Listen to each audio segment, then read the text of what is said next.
जय हिंद दोस्तों, वंदे मातरम। देखिए, पाकिस्तान क्रिकेट वाकई में किसी तमाशे से कम नहीं है। परसों ये रिपोर्ट निकलकर सामने आई थी कि कोहली ने जिस तरीके से अपनी कप्तानी से इस्तीफा देकर अपने गेम पर फोकस किया है, बाबर भी कुछ वैसे ही करना चाह रहा है। और अब जो रिपोर्ट निकलकर सामने आ रही है उसमें इस बात को क्लेम किया जा रहा है कि बाबर आजम कप्तानी छोड़ने के लिए सिर्फ इसीलिए अपना मन बना चुके थे क्योंकि गैरी कर्स्टन ने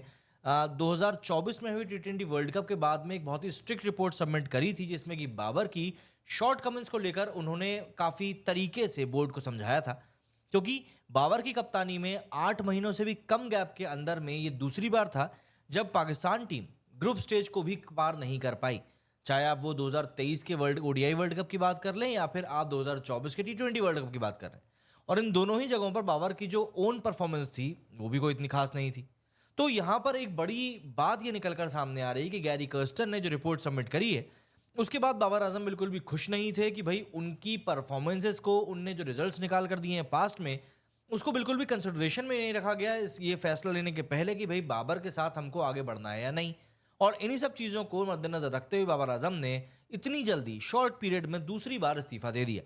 हालांकि एक महकमे का ये भी कहना है कि बाबर को बोला गया है कि भाई तुम इस्तीफा दे दो क्योंकि हम निकालेंगे तो अच्छा नहीं लगेगा।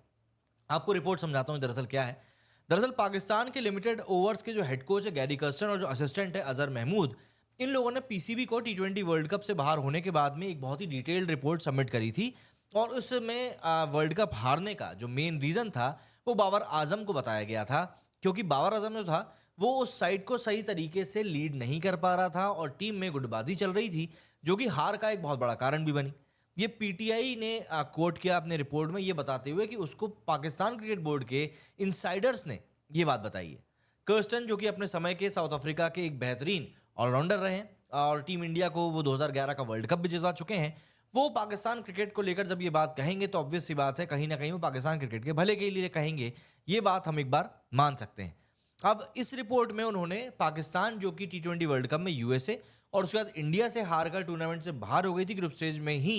उसको लेकर उन्होंने कड़ी आपत्ति जताई थी कि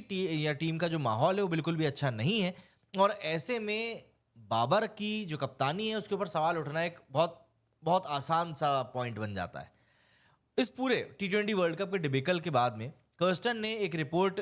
में एक्सप्लेन किया था कि बाबर की शॉर्टकमिंग्स एज अ कैप्टन क्या है और प्लेयर्स की जो इनेबिलिटी है वो एक टीम के तौर पर काम करने की वो कैसे टीम के खिलाफ जा रही है। बाबर के बारे में बताया गया कि भाई बाबर इस पूरी सिचुएशन से काफ़ी ज़्यादा नाखुश था कि इस रिपोर्ट के कुछ पार्ट्स पब्लिक में कैसे चलेगा, क्योंकि ये रिपोर्ट के कुछ पार्ट पब्लिक में आए भी थे। बाबर इस बात से बिल्कुल हैप्पी नहीं था। जो ऑब्जर्वेशंस और रिकमेंडेशन कर्स्टन और अजहर महमूद इन दोनों ने मिलकर पीसीबी को दिए थे, उस बात से भी नाखुश था कि उसको अकेले को इस पूरी सिचुएशन के लिए ब्लेम किया जा रहा है कि भाई सिर्फ और सिर्फ बाबर के चक्कर में टीम की परफॉर्मेंस ऐसी खराब हुई है। इसके साथ ही उसने ये बात इंडिकेट भी कर दी थी क्रिकेट बोर्ड को कि कर्स्टन की रिपोर्ट के जो सम पार्ट हैं वो पब्लिक में नहीं जाना चाहिए थे और क्योंकि अब वो चले गए हैं तो अब वो कप्तान रहने में बिल्कुल भी इंटरेस्टेड नहीं है।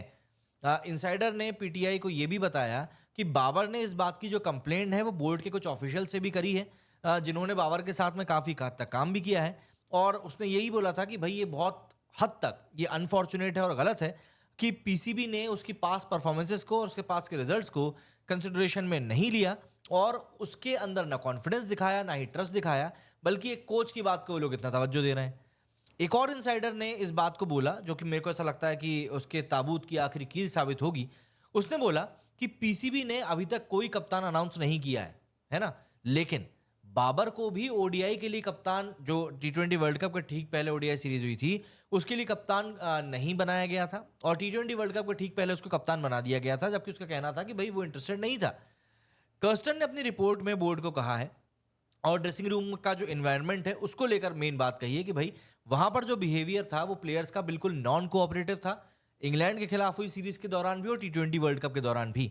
कर्स्टन ने अपनी रिपोर्ट में ये भी कहा कि बाबर जो था वो प्रेशर को हैंडल करने की पोजीशन में कहीं से कहीं तक भी नहीं था और टीम में जो उसका रोल है वो एक स्पेशलिस्ट बैटर का है, क्योंकि उसके ऊपर जो मेंटल स्ट्रेस पड़ रहा है और जो क्रिटिसिज्म उसको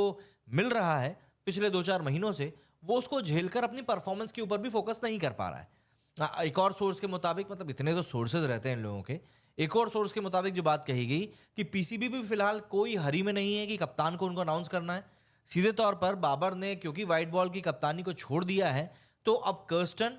असद शफीक जो कि सिलेक्टर है और कुछ और मेंबर जो कि सिलेक्शन कमेटी के हैं, उनको ये बोल दिया गया है कि आप आराम से बैठें, बातचीत करें और उसके बाद सोच समझ कर एक डिसीजन लें कि आखिर कप्तान किसको बनाना है।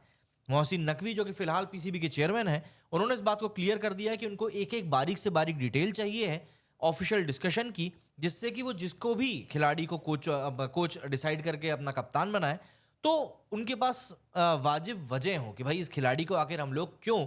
एज अ कप्तान प्रोजेक्ट कर रहे हैं। आप मुझे बताइए कि इस म्यूजिकल चेयर का अंत आपको कहाँ होता हुआ दिखाई दे रहा है पाकिस्तान के कप्तान के लिए जो चल रही है। मेरे इस वीडियो में फिलहाल इतना ही। जय हिंद, जय भारत।